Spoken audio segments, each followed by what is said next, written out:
Good evening, everyone. Don't know what the title of this is going to be. I'll name it after, because I'm just going to ramble a bit. So, warm up your World of Warcraft. You don't have to look at the screen. You can just put me in the background. Um,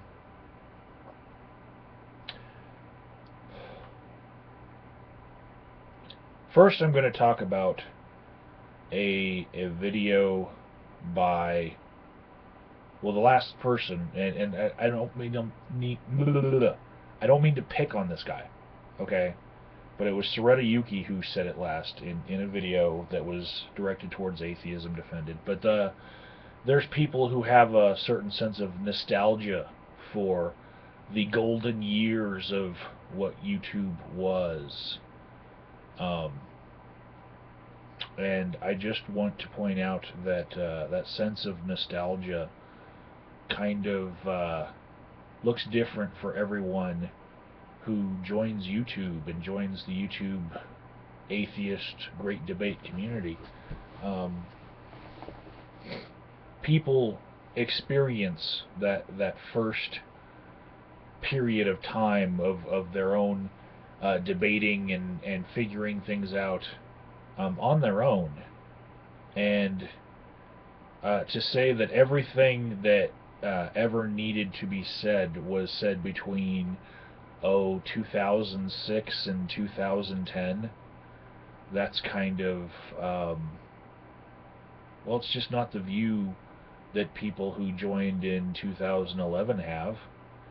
Um, they see the golden age of YouTube as being 2011 to 2012, you know, and then they call that, the good old days of YouTube, when it was the wild wild west. And there are many YouTubers who have said things like this. Um, and I by no means mean to push this all off on SoretaYuki. That it was the smallest part of his video, but it did remind me that I really felt like addressing this at once. Um, the term nostalgia, if you were to just look it up, it describes a phenomenon where um, it's not exactly the correct way that we see things when we look back in the past.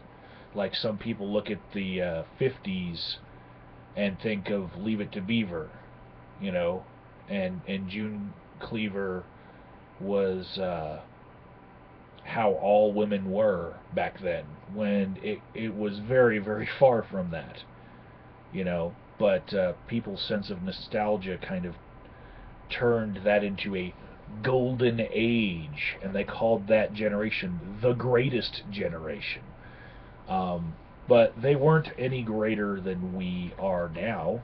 It's just the way that people see things in the past at a certain distance. They tend to glorify that. It's called nostalgia. So I do not believe that the greatest contributions to the great debate have already been had, but it's more because I see the way the human mind works. Um, that yeah, I do recognize there was a foundation that was laid by a certain number of people before me, but that doesn't mean that the best has already happened. We just need to do something great with what they've given us, and some people seem to be having writer's block and keep saying that they're about to pwn the fuck out of someone video after video, and I'm fucking waiting. Like TikTok, motherfucker. Don't just sing it, bring it. You know, I have never watched an atheism defended video because he doesn't get that good reviews from anyone who's ever told me about him. But I like to see a good poning, you know. So I'm hoping that after all this singing, there will be some bringing from SoretaYuki.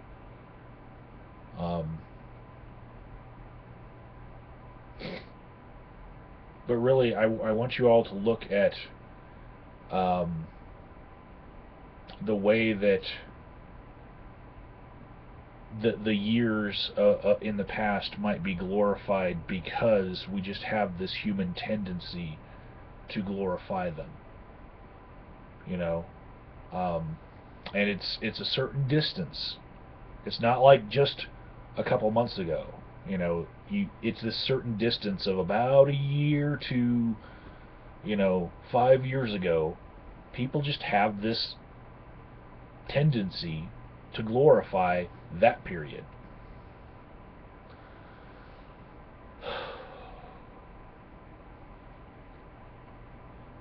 Yeah, YouTube is dead, huh? More and more people join YouTube every fucking day. More and more videos get watched all the fucking time.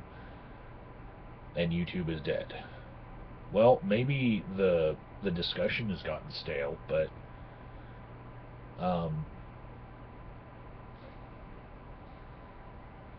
you can choose to not let it get stale. I myself found myself caught in a rut, and this will segue into the next portion of this ramble quite nicely. The rut that I found myself in was arguing with a couple people that kept on using a circular sort of argumentation that I found, you know, once they were handed their asses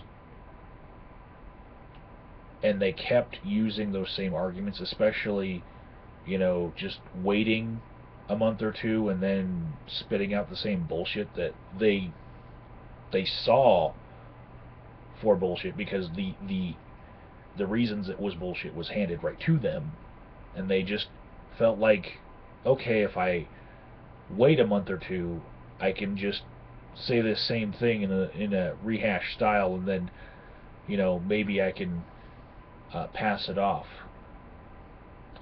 And I just found that leaving certain parts of the great debate in the rut that they're in, and letting other people just step up and take that position of, you know, arguing back and forth with people who just don't seem to want to understand, or are completely invested in never understanding, you know.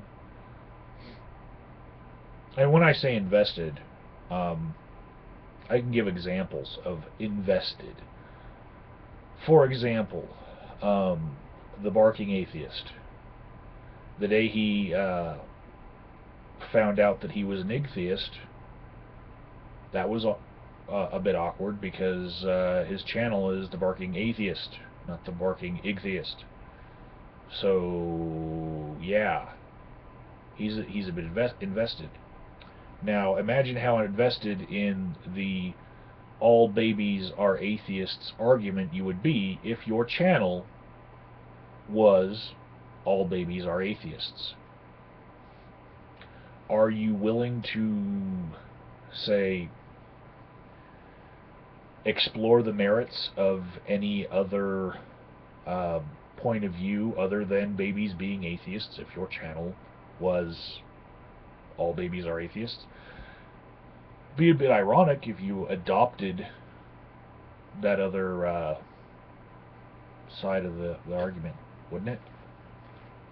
So people who are best friends with that person probably also, you know, invested in never really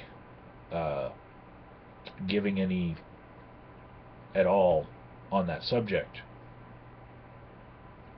So I just watched a video by Kizzume, and we're 10 minutes into the video, and I'll get to a couple of my feelings on this. Brian J 1962 and I argued a lot with Bionic Dance, who stands to lose quite a bit if she ever goes back on her previous stances, as far as, you know, her style of video making. You know, if you change your mind, is it right to leave videos up that keep on having that point of view? Well, you know, if you make a couple $100 a year off having those videos up versus, you know, changing your mind and having to start all over again, and you know, maybe losing a bit of a fan base, because, see, anybody who's still subscribed to Bionic Dance hasn't been blocked and banned for disagreeing with her. So she's pretty much filtered down to the people who agree with, you know, if you're not an atheist, you're a theist, and it's a complete dichotomy, and all babies are atheists, and, you know, religion is a mental disease, and yeah, all that shit. So if she changes her mind about all that, or parts of that, she might lose some of that base that she's built up, that, you know, she gets paid for making videos for. So yeah, having that motivation to not listen to anyone, why would anyone want to try to reason with her if they thought that she has, you know, monetary incentives for not changing her mind?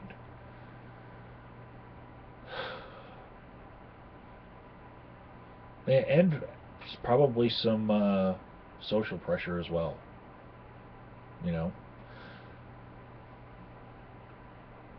So instead of responding to anything about Bionic Dance, I will respond to Kizzume, who I think has learned quite a bit in his time here on YouTube, and is quite open-minded.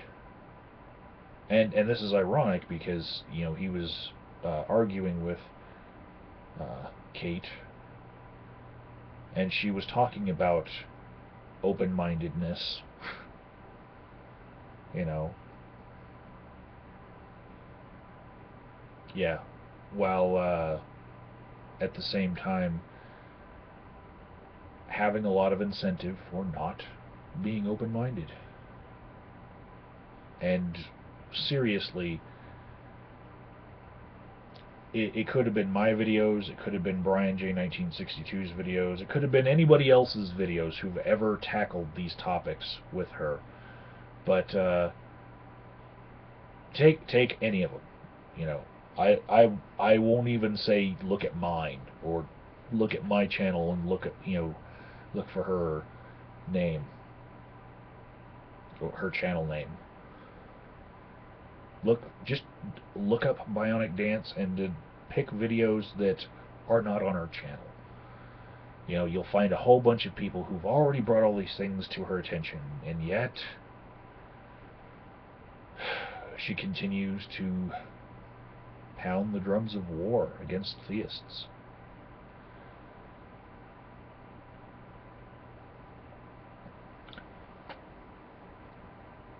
So, what I want to respond to Kizzume about in his rant, first of all, I looked in the comments and I saw that he'd already been taken to task for using being on medication or off medication or having an imbalance with medication as you know, part of your argumentation. It's an ad hominem. And when you get used to avoiding ad hominems in any form to polish your debating skills, especially when calling out the debating skills of somebody else. You know, when you get used to avoiding ad hominems, you will avoid, um, are they on the rag? You know, did they wake up on the wrong side of the bed? Are there marital problems in their life that they're taking out on YouTubers? You're you're going to avoid all of that, and are they on or off their medication? You know, it doesn't have anything to do with the merits of the argument. Um, Luckily for Kizzume, there were many merits to his arguments in his video that didn't need the presence of the ad hominem, and I believe he saw the error of his ways in a talk with Got That Funk in the comment section.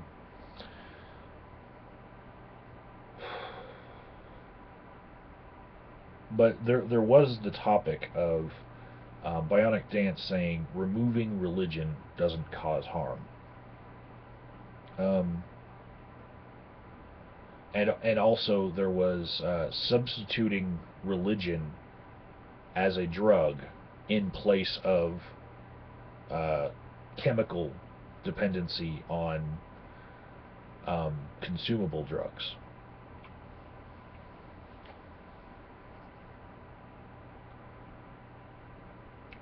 If you look at religion as if it's an addiction, um, the thing that it has in common with drug abusers is that people use it in order to escape reality.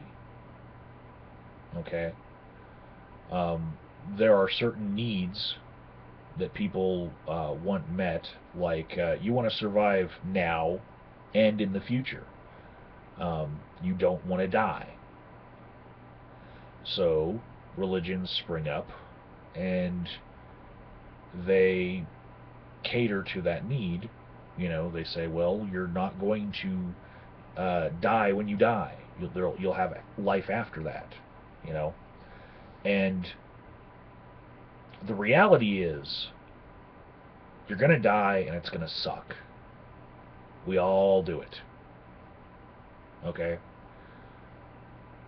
Now, when you add religion to your life, it becomes very easy to put that moment in your life into a perspective where it's not as scary, because your life will continue to go on after that point, right? It becomes just another little obstacle that you have to overcome. And so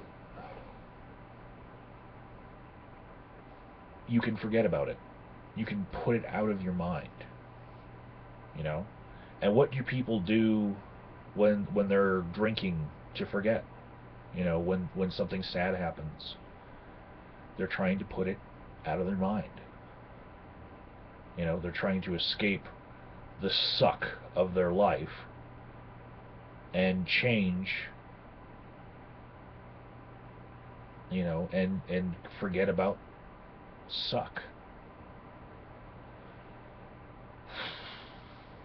So I get where Bionic Dance is coming from, in that she said that you're substituting one bad thing for another, because both do help you put reality out of your mind. You know, in reality, somebody who cuts you off in traffic, or steals from you, or uh, punched you in the third grade and got away with it, karma is not coming for them.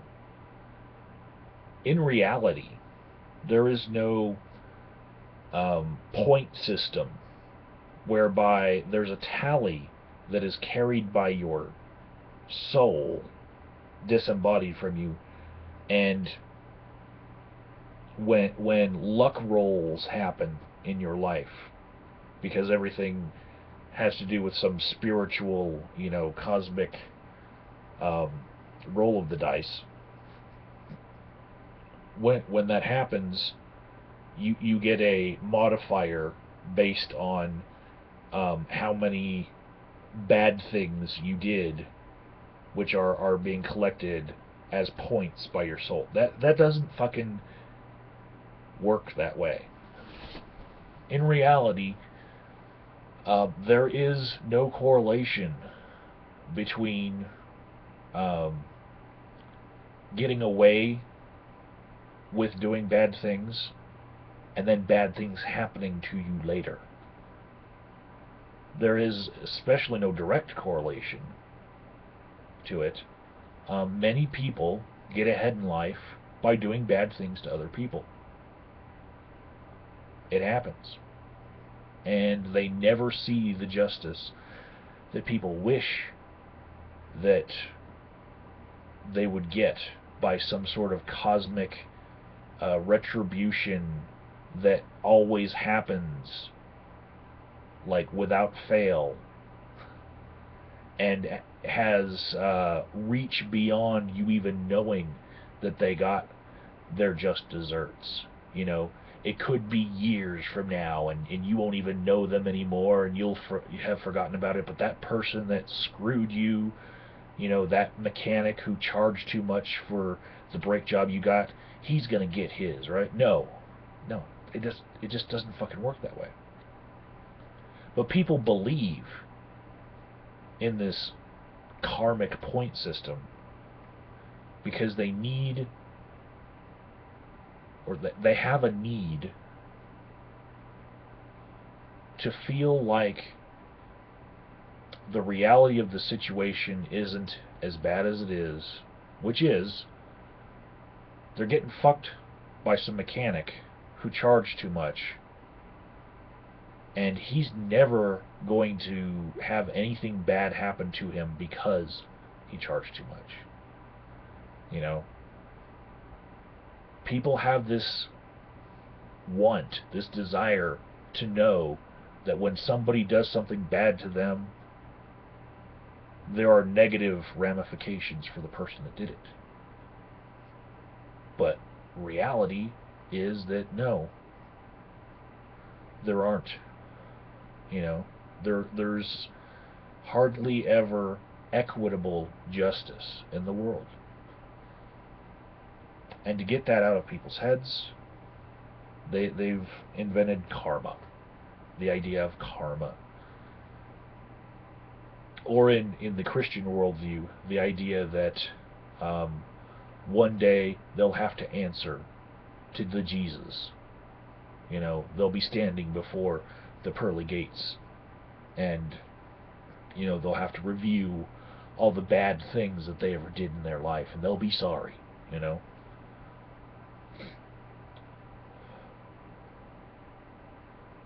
But if we live our lives with a we'll just say delusion, but we could say belief, we could say a meme that desensitizes you towards reality, whatever you want, whatever way you want to put it. Okay, when people live their lives with this, it makes their lives more fun by being detached from reality. But the point that Bionic Dance wants to make to Kizzume, and does not seem to be able to have the argumentative faculties to make, is that if we all, instead of avoiding reality, looked at the challenges that reality had posed to us and decided to try to change the world for the better, all of those faculties, all of those efforts that we put into worshiping or traditions could be used to fix real problems in our lives now.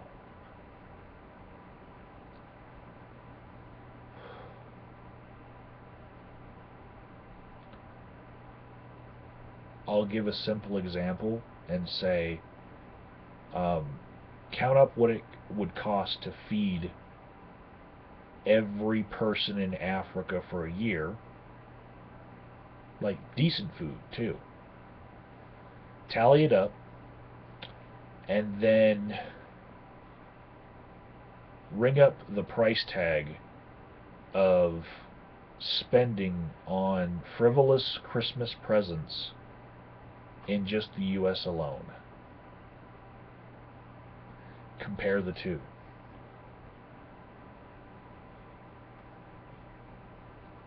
You know, if we stop and just thought about, okay, we have these obstacles to overcome, and putting ourselves through these rituals that help us forget about the real problems that we have is not the answer.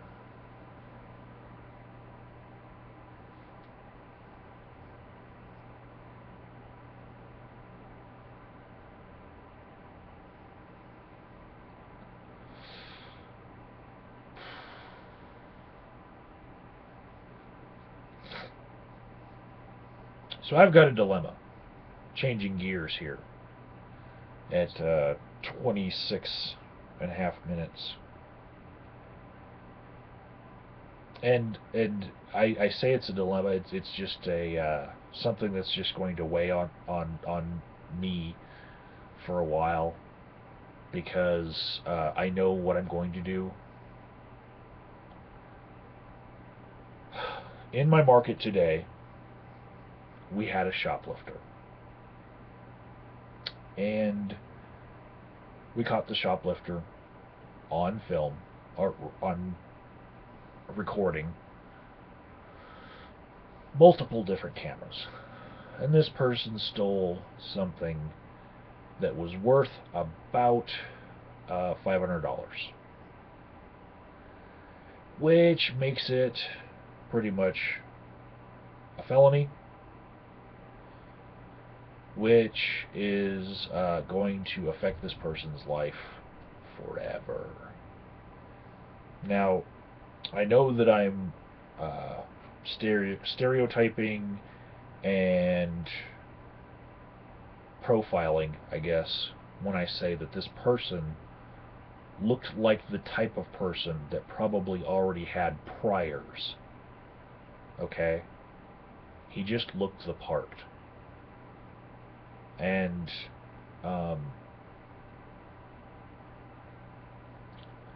maybe I'm discriminating. Maybe I'm just being realistic. Who cares? Just saying that he looks like he probably has had run-ins with the law before. And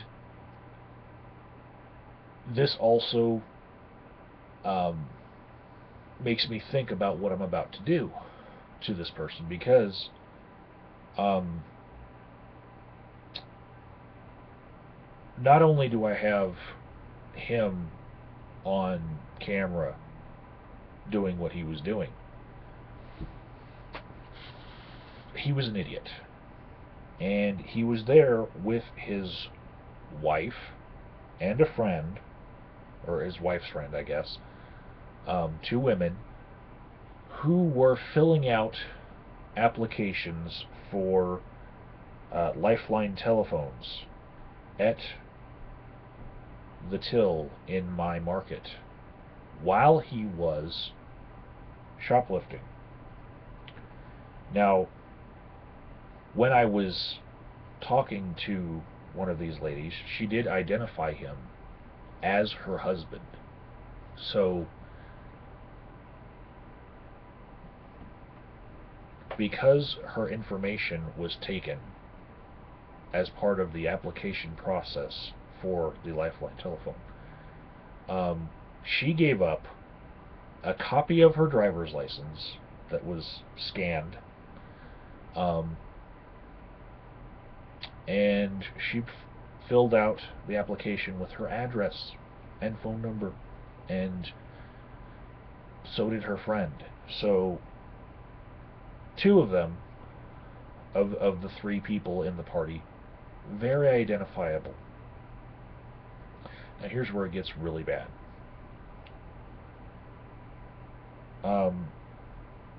The lady that was not married to the perpetrator, she had a baby basket with her and had a baby. The married couple had a toddler who was running around in my market and playing with some toys and moving them from one booth to another, which, you know, I have to make sure that my booth vendors have their stuff returned to the correct place when people are done messing up the order of things. But because this father had his toddler with him when he committed this felony, he's going to face additional charges for committing that felony while he had his toddler there to care for. His wife was busy filling out an application for a free cell phone from the government, while he was supposed to be watching that child that he was not watching very well. The camera footage bears that out pretty well. So I know the way that the police in my city roll, and they're probably going to just use those additional charges to get him to agree to plead guilty on one charge of grand theft. They call it piling on. You know, they'll say, okay, you did this, and this, you know, and we're going to charge you with 10 different things, but all they really want is the one big thing, you know. So contributing to the delinquency of a minor, or whatever it is, you know, using minors as part of your scheme to distract people while you are shoplifting. Yeah, not good. Now, what weighs on me is knowing that this guy probably, and this is profiling and discrimination and all that, but probably has priors, okay? And to be specific about why I make this determination, why he was dressed like a cholo. If you guys are from Southern California, you know what I mean.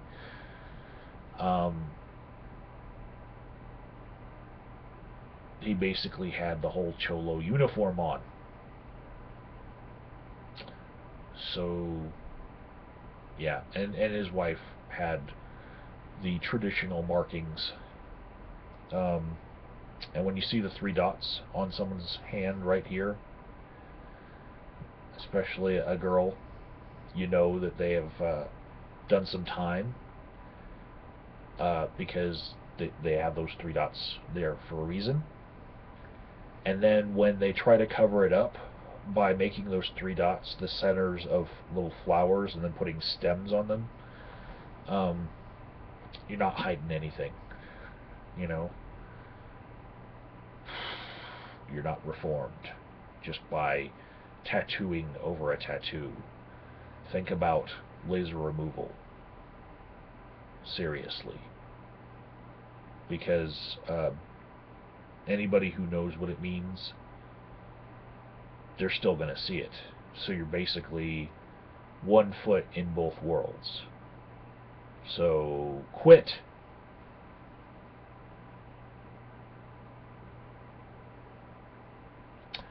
Kind of sucks that I kind of exude white boy, uh, doesn't know what's up with the world all the time. All the time. And people who think that um, even if there's a camera right on them, they're not going to get caught because I'm a stupid white boy. Um, they're wrong. I printed out both applications for the Lifeline telephone, including the scanned driver's license of both of the women that were in this party of 3, plus 2 kids. I took one of the stills from the video where this person, the perpetrator, was right in front of a camera, and I printed it out for the policeman. And I am burning right as we speak, that hum that you hear, I'm burning in high definition multiple camera angles showing how he had to lean over to unfasten wires from the thing that he stole, and when he put it underneath his jacket, he had to walk with one hand, keeping the item in place in a very awkward way where he thought he was slick. You know, I have him on camera looking around at all of the cameras, you know, to try to see where they were and where he could, you know, get away with something. I've got it all. And I will be giving it to the police officers tomorrow morning with a little bow on it. I'm going to hand them their big chicken dinner. And instead of that little kid who liked playing with the little Alaskan Husky style Beanie Baby that was in one of the booths, instead of that kid having a father in his life, he's not going to have that father anymore. For years. It's probably going to break up that little family unit, because just going to say, probably he's going away for a while.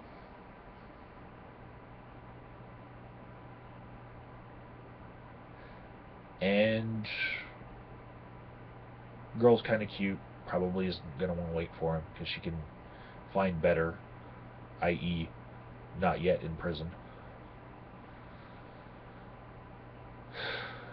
And instead of raising his kid, he's going to have to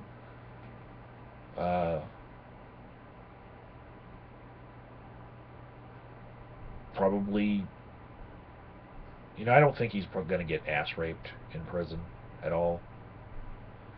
Seemed like a pretty tough guy as far as, like, physically imposing, you know. But he's going to have to get used to, you know, letters from his kid and to his kid rather than actual interaction.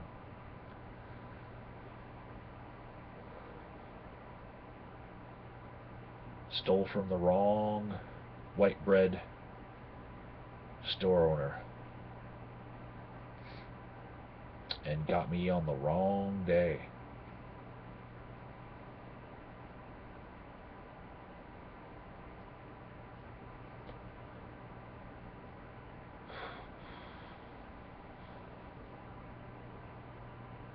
I feel like it's like Candid Camera, only I'm on my own episode of World's Dumbest Criminals. Shoplifting while your wife is handing over her driver's license to have it scanned. It takes balls, people. Or stupidity. I'm going to go with stupidity.